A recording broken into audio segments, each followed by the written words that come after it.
Buenas tardes. Buenas tardes.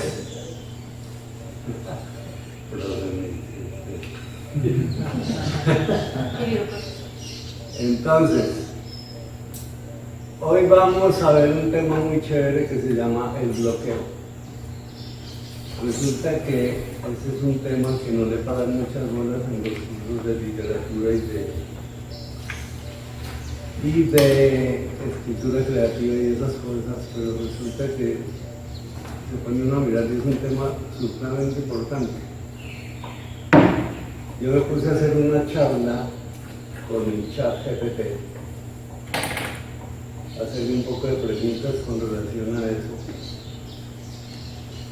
Y como yo soy afiebrado de sacarle la esencia de las cosas, entonces empecé a preguntarle a ver si entre nosotros sacábamos las razones del bloqueo.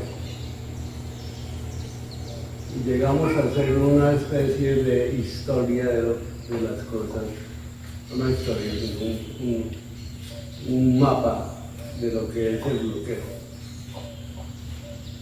Resulta que en este planeta, en este momento, en esta generación, habemos unos 8.000 millones de personas en el planeta. Somos 8.000 millones de personas en esta generación de, digamos, del 2010 al 2030. En la generación anterior, pues había menos personas, 7.800.000, 7.500.000, no sé. Y en la que viene después del 2030, pues habrá, quién sabe si más o menos, porque es que la gente ahora está como con ganas de tener menos hijos. Sobre todo la gente de las élites, de las clases altas. La gente popular sigue teniendo igual, pero las clases altas están dejando de tener hijos. Cosa que me encanta, a ver si al fin se acaba esta clase. Entonces, resulta que en la próxima generación puede crecer menos o más, no sabemos. Pero en esta generación somos 8.000 millones de personas en el planeta. Y me puse a preguntarle al chat cuántas personas saben leer y escribir. Y me dijo, pues sí, un turbo, son casi el 75-80% que saben leer y escribir. 8 por 8, 64, 6.000 millones de personas saben leer y escribir. ¿Cuántas personas escriben? Cualquier cosa, escriben cartas, escriben diarios, escriben en las redes sociales, escriben. Y resulta que el 50% de las personas del mundo escriben algo. Eso significa que son 4.000 millones de personas las que escriben. Entonces, entre 4.000 millones de personas, ¿cuántas leen? ¿Cuántas les gusta la lectura? ¿Cuántas leen libros? Y resulta que es más del 50%, pongámosle que sea el 50%, porque como no hay datos de eso exactos, el chat aproxima las cosas y es también como el 50%. Son como 2.000 millones de personas en el mundo aficionadas a la lectura, lectores y lectoras. Y entre esas 2.000 millones de personas, casi todas quieren escribir algo. ¿Cuántas leen libros de ficción? Le pregunté. Fuimos partiendo las cosas y llegamos a cuántas leen libros de ficción. Y son casi 1.000 millones de personas las que leen libros de ficción, novelas. Ya sacamos a todas las que leen historia, las que leen libros técnicos, ensayos, críticas, autoayudas, todas esas cosas que no son novelas de ficción. Hay como 1.000 millones de personas en el mundo que leen novelas de ficción. Y resulta que le pregunté que sacáramos el promedio de cuántas de esas personas quieren escribir. y me dijo que más o menos el 50% de los 1.000 millones de personas han querido escribir un libro. Personas que empiezan, según los datos de estadísticas de las universidades y estas cosas, en promedio el chat en promedio sacó como 500 millones de personas que empiezan un escrito de ficción, que lo comienzan en el mundo, en esta generación de 8.000 millones de personas. Hay como 500 millones que empiezan un libro. Y resulta que vamos a ver cuántos libros se publican al año en el mundo. Según el chat, no, tranquilo, porque estoy pendiente. Sí, según el chat GPT, el promedio que se sacó es que en el mundo, eso sí es un promedio muy más preciso porque se cuenta todos los libros que sacaron sus ISBN y son más o menos 4 millones de libros los que se publican nuevos en el mundo al año, 4 millones de libros al año. De esos 4 millones de libros al año, ¿cuántos libros de ficción hay? Nuevos títulos, porque ahí están incluidos en los 4 millones de libros, están incluidos los títulos ya repetidos, que van republicando. Está publicando desde Homero, otra vez Cervantes y todos los escritores clásicos del mundo, todos los años los republican. Pero títulos nuevos, hay como 1 millón de títulos nuevos de de ficción al año.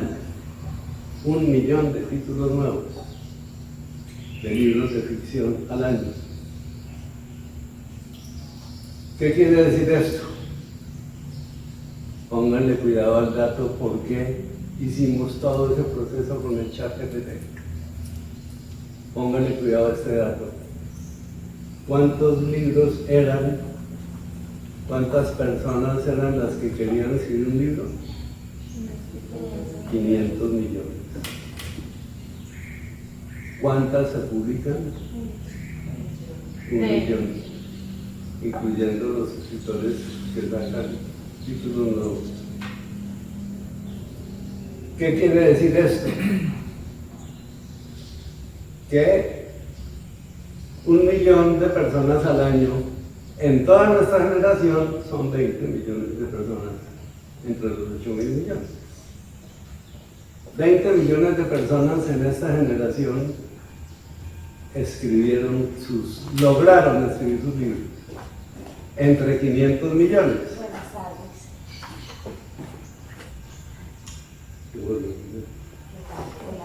Entre 500 millones, 20 millones lograron sacar sus libros. Digamos que ese es el promedio aproximado. Quiere decir esto que el 4% de las personas que empiezan a escribir logran terminar un libro. El 4% de las personas que empiezan a escribir libros de ficción, novelas, terminan de escribir novelas. ¿Qué se hizo el otro 96%? ¿A dónde fue a dar el otro 96% de las personas que empezaron con toda la intención del mundo y todas las ganas de escribir un libro? Porque es que escribir un libro es una cosa que mucha gente desde muy chiquita, pues ahí están las estadísticas, tanta gente que empieza incluso a hacerlo. Pues resulta que ¿cuál es el principal motivo para que ese 96% de personas de esta generación dejen de escribir el libro que empezaron a escribir? El bloqueo. El bloqueo es la causa de que todo el mundo empieza con un entusiasmo a escribir un libro, una historia que quiere convertir en libro, y llega un momento en que encuentra un freno por algún motivo y un freno y no puede superar ese freno y se bloquea y se vaina como sigo. y ahí muere el libro. Muere el sueño del escritor y ese escritor ya muy rara vez vuelve a intentarlo. Y si lo vuelve a intentar y se vuelve a bloquear, ya, ahí murió. Algunos lo superan, pero resulta que lo normal es que el bloqueo subsista. Y el año pasado, cuando empezamos este taller, varias personas de las que se presentaron al taller me contaron que habían empezado a escribir sus libros, sino que se habían bloqueado. Fernando, ¿cierto? Tú me contaste. Fernando es un lector inteligente, un lector culto, con un buen bagaje cultural e intelectual, que tiene todas las condiciones para escribir. Y empezó a escribir un libro del tema que a él le fascina, que es la ciencia ficción, y se bloqueó. Eso fue lo que me contó Fernando el año pasado. Sí, se bloqueó con un libro. Bueno, en el año pasado se logró, Fernando fue uno de los que terminó su cuento muy satisfactoriamente, pero también hubo otros como Jorge Lesaca, el abogado, que me dijo, yo tengo un libro que empecé y todo eso, y no lo siguió y no terminó el taller tampoco. Otro fue Alberto Chavarro, que me dijo, yo tengo una novela empezada, y él empezó a hacer el taller, pero como tuvo la dificultad de que él vive en Bogotá, entonces no pudo asistir todas las veces y no logramos completar su escrito, pero tampoco ha logrado escribir un libro. Y eso se debe al bloqueo, porque todos los libros que se frenan por el bloqueo. ¿Y qué es el bloqueo? En las universidades y en los cursos de escritura dicen que el bloqueo es la falta del escritor de tener un tema bien definido y saber el camino que va a recorrer y saber por dónde va a coger y todas esas cosas. Y yo no estoy de acuerdo con eso. Yo creo que es totalmente lo contrario. Yo creo que el bloqueo se da cuando el escritor se pone a definir un camino y se agarra a ese camino y se aferra a ese camino y tiene una idea fija. Y en el momento en que se le presenta una dificultad con esa idea fija, se bloquea. De acuerdo. Porque no puede superar ese trancón con la idea fija. Idea fija puede ser el género, el narrador, el protagonista, la historia, cualquier cosa, infinidad de cosas. Entonces, ¿qué es lo que tenemos que tener los escritores creativos para no bloquearnos? Yo nunca me he bloqueado, nunca. ¿Qué es lo que tenemos que tener? Tenemos que ser personas huidizas. Tenemos que ser personas capaces de saber que somos incapaces de seguir por un lado, pero de poder coger por otro.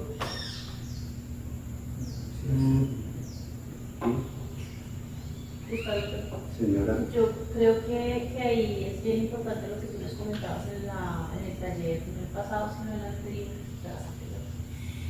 en donde hablabas de la fantasía, porque muchas veces me pasa uno que el personaje coge tanta fuerza que coge vida propia y a veces ya empieza a reñir con uno. A eso voy, amigos. En este momento voy para allá. Entonces, ¿qué pasa? Que llega un momento en que tenemos que saber cuáles son los recursos para superar estas cosas. Y dije, voy a dirigir este taller exactamente hacia ese objetivo. Primera sesión. ¿Qué pasó en la primera sesión? ¿Qué pasó? Historia. Bueno, empezamos con la historia de las letras, ¿se acuerdan?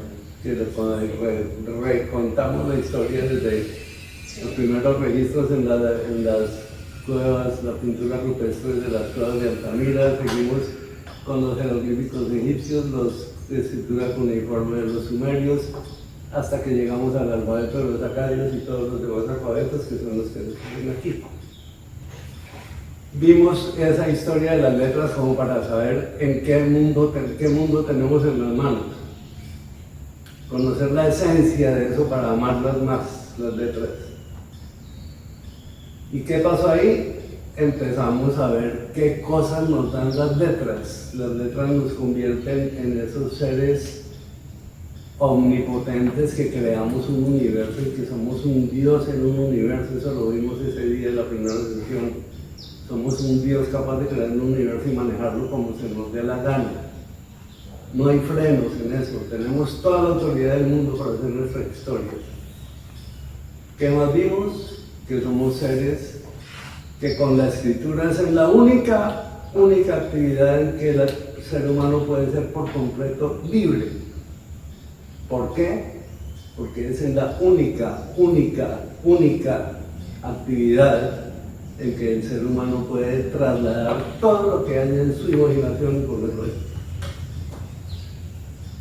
Y entonces llegamos a ese día, al paso del que hablamos, del que acaba de hablar Luz.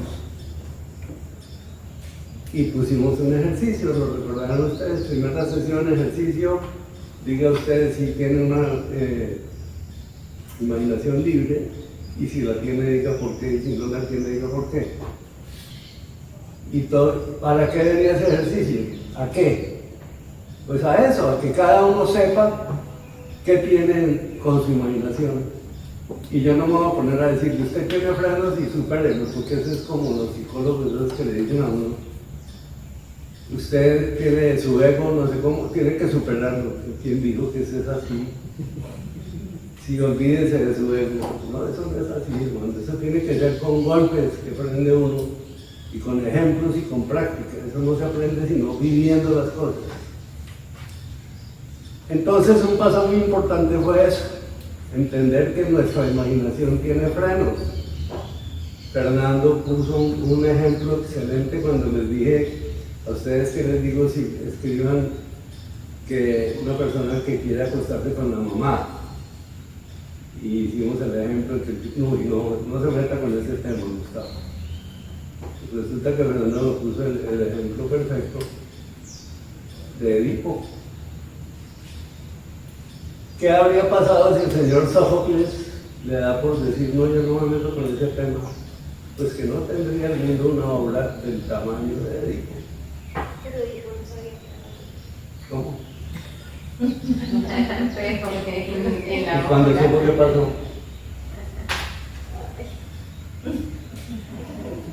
Se repitió conmigo. Entonces, la imaginación de Edipo, porque Edipo de Sófocles, perdón, Sófocles de imagino se tenía también su vaina compleja de Edipo. Y no se frenó, sino que lo describió en una época que tenía mucha más libertad en la imaginación que ahora. Y entonces tenemos una obra clásica de una persona que no frenó su imaginación. A eso iba ese ejercicio, a que cada uno dijera, oiga, sí, yo tengo la imaginación amarrada, y cada uno por sí mismo empezara a pensar, yo creo que vale la pena abrir un poquito el compás y dejar fluir más la imaginación. Para eso era ese ejercicio de la primera sesión, empezar a abrir las mentes hacia el abandono de los frenos de la imaginación. Una de las frases más lindas que yo sé muy pocas frases de gente famosa, pero hay una muy linda que es de André Breton, el fundador del surrealismo, con Dalí, una de esa gente. André Breton dijo, maldita imaginación, lo que más amo de ti es que no perdonas. Esa frase es emocionante. La imaginación no perdona. La imaginación no respeta nada, la imaginación va por encima de todo, y uno tiene que respetar eso. Quiere imaginarse que está quemando a un político, el que le cae mal es quemando los oídos, quitándole los testículos y haciéndole los comer, sacándole los ojos y metiendo los testículos de los huesos. Imagínenselo, no lo va a hacer, pero puede imaginarse. Entonces esa fue la primera sesión del taller, tratar de abrir ese espacio de pensamiento hacia la libertad de la imaginación. Segunda sesión. Los preliminares y lectura ángela para mostrar los cambios. En la segunda sesión entonces dijimos, entonces tenemos los preliminares que puede uno ir buscando el camino que va a recorrer. Entonces está el género, está el narrador, está el tiempo pasado presente, está, ¿qué más? Lo dije. Tenemos varios de otros preliminares, el número de páginas, el número de capítulos, todo lo que uno se puede imaginar, ¿sí? Están todos esos datos preliminares y está la estructura. En el caso de todo el mundo, de la enseñanza clásica en la literatura, la estructura son los 3 pasos normales: planteamiento, desarrollo y desenlace. En mi caso hay 5 pasos, quizás se los dicté: atención, interés, convicción, deseo y cierre. Y hay muchos otros, como Vika, que tiene una de 9 pasos, que está utilizando en su libro que está escribiendo. Planeó esa estructura, pero no sé si se va a poder agarrar a ella, porque es que eso es muy difícil y además no es bueno. ¿Para qué hicimos esos preliminares? Hay que saber, hay que tratar de saber para tener un mayor número de datos sobre su historia en el momento en que va a arrancar la escritura. El mayor número de posibilidades de tener la historia lo más manejada posible. Pero quiere decir que en esa misma sesión les leí el comienzo del libro que estoy escribiendo actualmente, que se llama La Ángela Negra, y les mostré con ejemplos que ustedes mismos leyeron en la pantalla del computador, que en las primeras 10 frases del libro ya le había cambiado el 50% de las cosas del libro. ¿Qué quise decirles con eso? Que los preliminares está bien que los tenga uno para empezar, para arrancar.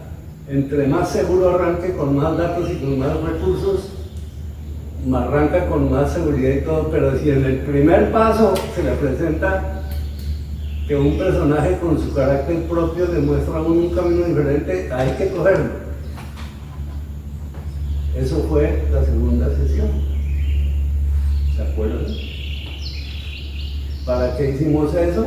Para eso, para que sepan que los preliminares y esas cosas no son camisas de fuerza, son recursos que la gente toma para empezar un camino, pero tiene todo el derecho. Y seguramente, muchas veces, pues yo no he escrito un solo libro de los 6 que he escrito en que haga lo que dije al principio. Pero en todo se cambia la historia, porque los personajes, como dice Lucecita, le van mostrando el camino y lo hacen cambiar.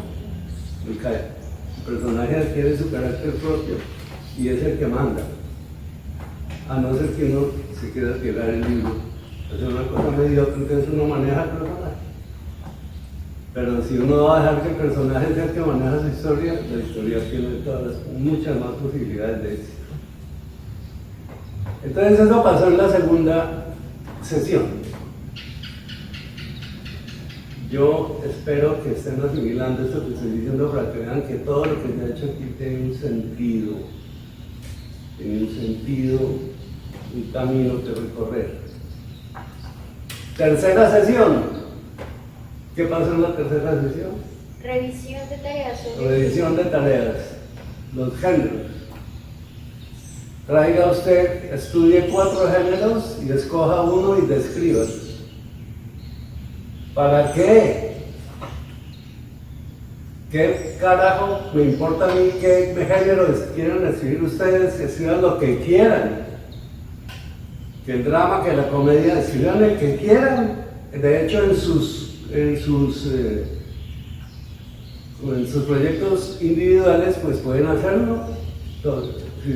Pero ¿para qué digo yo? Estudien cada uno 4 y escojan uno. Pues para que abran la mente hacia todos los géneros que hay.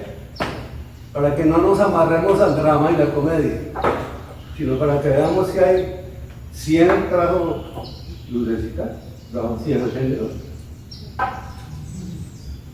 que la mayoría, 80 son paz. Sí, son rebusques de la gente, son rebusques. Yo tengo mi manera de pensar y los demás no tienen que estar de acuerdo con eso, pero a mí me dicen realismo mágico, y yo, ¿qué es esa vaina? Como que realismo mágico, ¿eso qué quiere decir? Eso es una incoherencia. Todo lo que es mágico es real. Si es mágico es real. Si es realismo no puede ser mágico. Tantas vainas filosóficas que podemos sacar de esas cosas y decir eso no existe. Perdón, de hecho yo no sé, pero a mí sí me parece que el thriller como tal es un género. Sí, claro. Y Claro ese que siento sí. que sí tiene características particulares, que es el hecho de que tenga pues, giros tan fuertes. Claro, Y Lucecita. yo llevaba 100, ya había bajado 100 tipos de géneros y todavía Sí. no salía el thriller, por ejemplo. No, pues se llama suspenso, sí se llama suspenso. Eso se llama thriller, porque se llama suspenso. Y la Ángela Negra que escribe suspenso psicológico, porque es un suspenso basado en las desbalances emocionales y psicológicos de un personaje. Entonces, ¿para qué? Para que abran la mente hacia todo el mundo de géneros que puede haber, incluyendo el social que tanto se discutió aquí. Género social, yo pienso que todos los géneros son sociales. Entonces estaban diciendo que es que el ejemplo de la hojarasca de Gabriel García Márquez es un libro social. Eso lo diría García Márquez, yo lo creo. Eso me dijo cualquier comentarista que dio por poner ahí ese comentario. Pero para García Márquez yo no sé si la hojarasca sería un libro social, porque es que para nosotros 100 años de soledad también es un libro social. Y el coronel no tiene que decir es un libro social, y Memorias de mis putas tristes es un libro social, y todos los libros de García Márquez son libros sociales, porque hablan de la sociedad, de una sociedad en específico, que es la sociedad caribeña de Colombia, de las costas colombianas. Entonces, para eso se hizo ese ejercicio de los géneros, para abrir las mentes, como se hizo en el primer sesión y como se hizo en el segundo estación, para abrir las mentes. ¿Y qué pasó?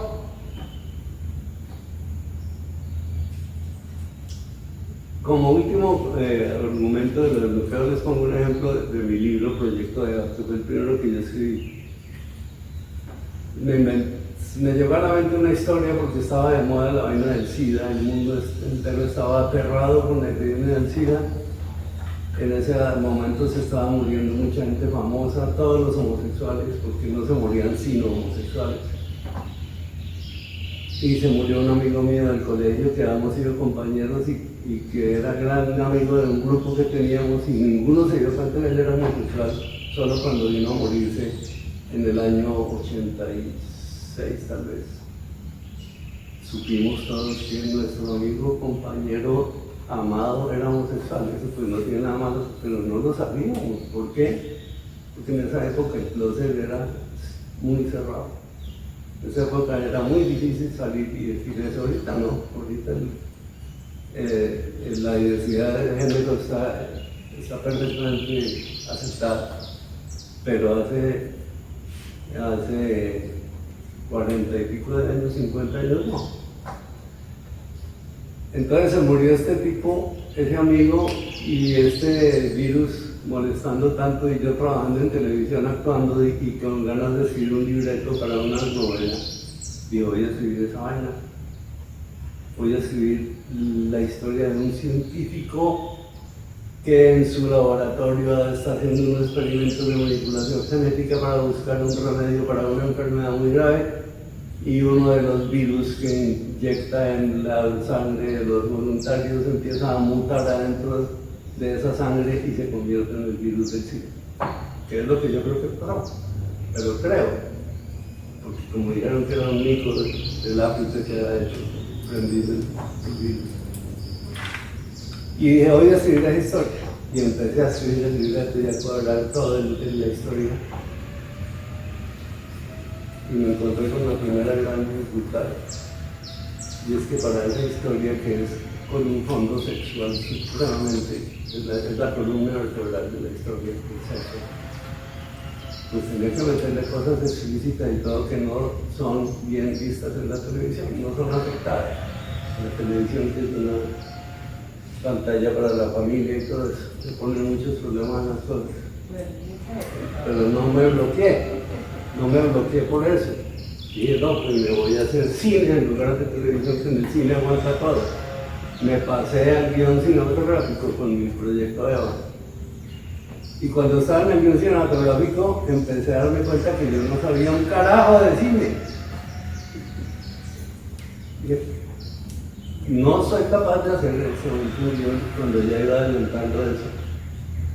Si me meto a hacer un guión, voy a hacer un guión muy mediocre porque yo no conozco los fundamentos técnicos del guión cinematográfico, que es muy distinto al libreto de televisión, que es una cosa para niños.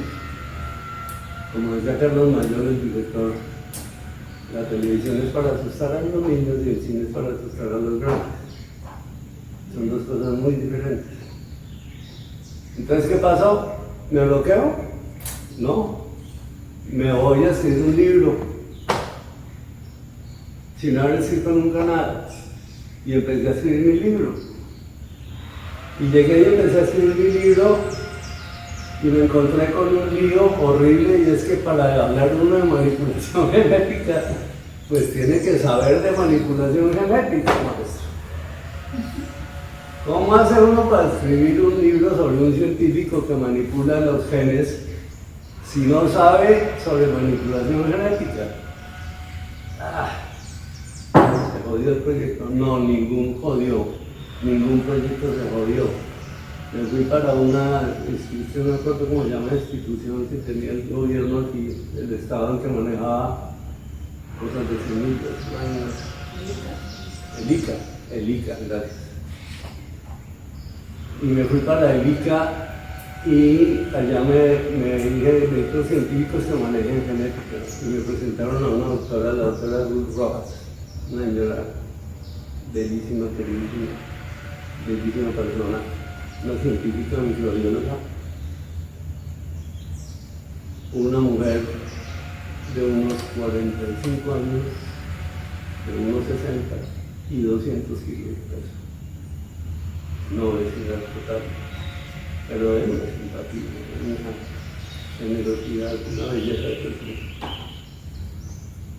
La invité a tomar algo, le dije, doctora Camille, la invito a tomarse conmigo, tomamos un café y conversamos. Y empecé y le conté lo que estaba haciendo.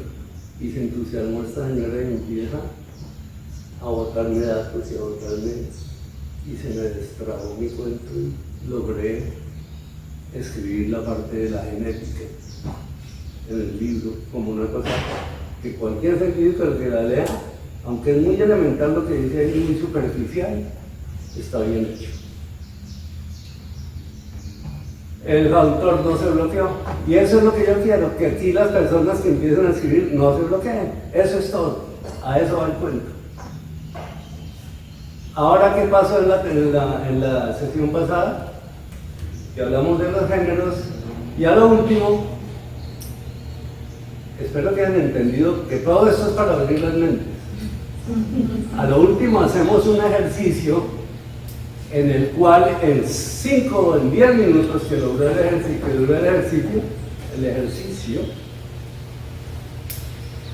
¿qué pasó en el ejercicio? Sacamos una historia en la que un señor que baja con una guadaña en una moto se accidenta y llega, y en ese momento se nos extendió la historia para un hospital donde hay una enfermera con un jardinero donde está el marido, y empezamos en 10 minutos a hacer una historia que da para un conflicto de un libro que ustedes quieran o de la película que ustedes quieran. Una telenovela. Sí, también, una serie, lo que sea. en 10 minutos entre 12 personas que habíamos ahí. No, yo quiero que entiendan la importancia de esa vaina. Eso no es fácil. Eso no se logra sino practicándolo.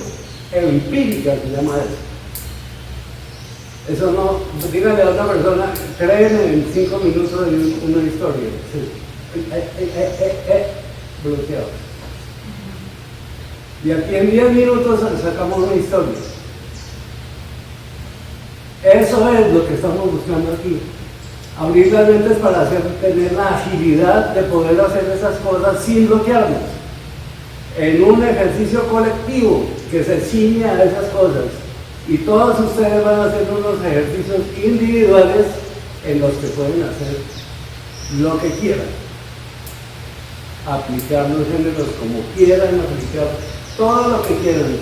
Pero la mente no la cierran porque aquí aprenden a abrirla. Nadie se va a bloquear porque aquí vamos a aprender a abrir la mente. Y hoy, ¿qué tal?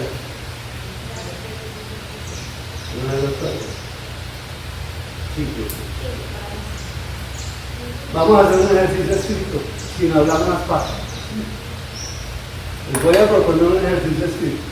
Llámenme, por favor, saquen su papel, sus lápices, sus colores, sus lápices, sus reglas, todo. Y vamos a hacer un ejercicio escrito que consiste en lo siguiente. Consiste en que el Señor, bueno, ¿cómo empieza la historia que me inventamos la vez pasada?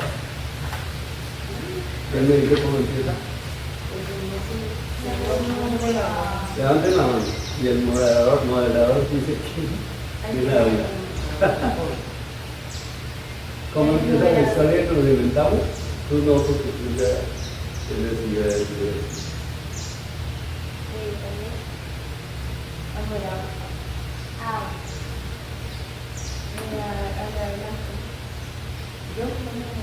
No, yo, o sea, te voy a hablar.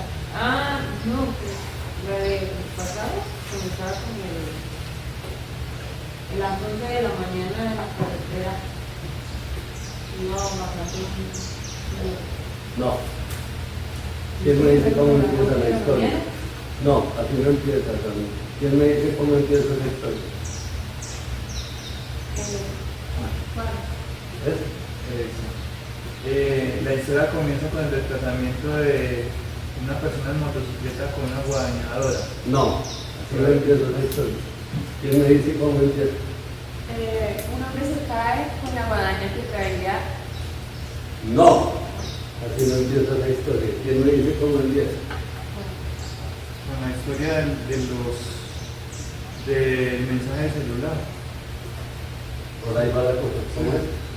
Que un señor recibe en su celular una imagen de su esposa Ahí empieza compartiendo con ¿cierto, Juan nosotros. Manuel? Ahí empieza la historia. Okay. ¿Cómo se llama el señor? Esteban. Esteban recibe una llamada, dice No, eso, que el de la guadaña se llama Esteban, el que le da la fotografía se llama Roberto. sí, pero no, déjame, como todos estuvieron pensando toda la semana en eso, ¿cierto? Ese señor se la búsqueda a usted. Bueno, entonces, perdón, por mamá le engaño porque yo sé que nadie pensó. ¿Cómo? Está la mía. Bueno, entonces empieza la historia. Póngale cuidado a lo que es el ejercicio. Juan Manuel dijo cómo empieza la historia. La historia son las 6 pasadas de la tarde, sí, cuando el señor Esteban recibe un WhatsApp de su amigo Ricardo, en el que le manda una foto en el que se ve Camila. Perdón, el amigo Roberto, ¿cierto? Roberto, Sí. pero no era amigo. Bueno, el supuesto amigo le manda una foto en la que se ve Camila en una posición comprometida con su casa. Eso fue faltando un cuarto para las 6:15, 6:20, cuando la señora acaba de entrar a trabajar a su turno de 6 a 6 en el hospital. Eso sucedió en ese momento. Entonces yo quiero que ustedes en un escrito me cuenten qué pasó entre ese momento en que él recibe eso, cómo lo recibe, qué ve ahí, cómo lo recibe, hasta 5 minutos después. ¿Qué pasa en la mente de ese señor durante los siguientes 5 minutos? ¿Cómo reacciona? ¿Qué hace? O sea, el ejercicio dura en tiempo real 5 o 10 minutos, mientras lo observa los otros y piensa y se sienta en su problema. Ese es el ejercicio, ¿está claro? Desde el momento en que recibe el mensaje, observa el mensaje y la foto y reacciona durante unos minutitos, 5 minutos. Ese es el ejercicio. ¿Alguien necesita alguna aclaración? ¿O arrancamos? ¿Arrancamos? Sí. Lo hago con 1 hora de tiempo para darles un tiempo. Tómense todo su tiempo porque la escritura no es una vaina de minutos. La escritura es una cosa de pensar. Tómense todo su tiempo y que tengamos también un tiempo después para comentar sobre lo que hayamos escrito.